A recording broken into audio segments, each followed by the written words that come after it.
Hello, this is Dr. Liv with New Insight Counseling, and Happy New Year.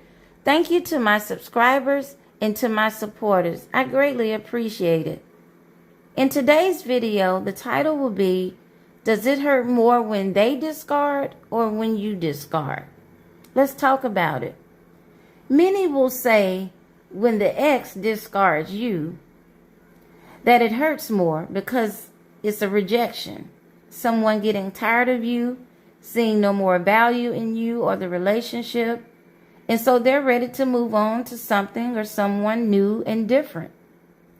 And I don't care how emotionally strong or intelligent you are, you may automatically assume you're not good enough, and you start making a mental checklist of your good and bad, strengths and weaknesses. You start doubting and second guessing yourself and thinking about all the shoulda, coulda, wouldas. You're completely blindsided, didn't see it coming, confused. The person has the advantage because he or she has prepared. And it leaves you with so many unanswered questions, such as how long has this person been feeling this way and why, especially when they refuse to give you answers, or the answers you do get don't make sense, or you know they're not being honest. You may feel like a fool for not seeing the signs or dismissing the signs.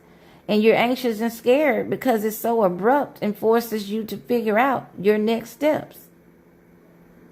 Now, when you call it, meaning when you end the relationship, leave or walk away or do the discard, many say that because you have thought about it, planned or prepared for it, that you have more control. And you do in this regard.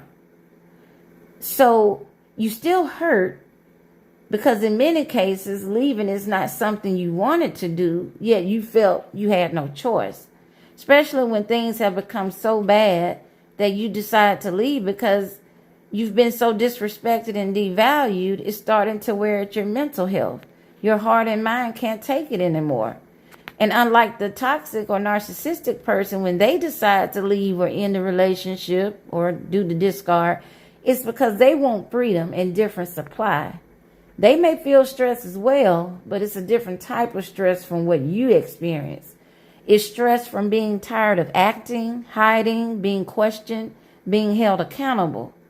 And what happens in the end is that you both change and you both will wear each other out. They change from the false self, the representative that you met in the beginning, to their real self. You change from being your real self to an angry, hurt, depleted, and damaged version of yourself. One who has anxiety, depression, anger, betrayal, trauma, and a wrecked nervous system. And unfortunately, many people completely lose themselves. And it takes some time and healing in order to reclaim their identity again. So which hurts more? I believe they both can hurt deeply and cause equal emotional devastation, just in different ways. And we also have to keep in mind that anytime we're comparing something as being, for example, what's better or worse, this question in itself is subjective because we all have different opinions and different experiences. For example, when it comes to physical abuse or emotional abuse, you have some that say physical abuse is worse, and you'll have others that say emotional abuse is worse. So it's a matter of opinion. Even if there is empirical statistical information to support one's opinion or claim, at the end of the day, it's still up to the individual's opinion, thought, belief, or assumption about that particular experience.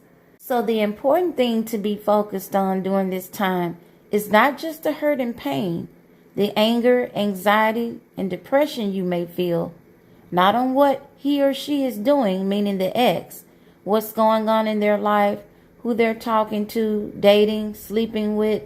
Completely turn away from them in their life. Instead, focus on, as I call it, your forward movement, your healing, and the lessons that need to be learned.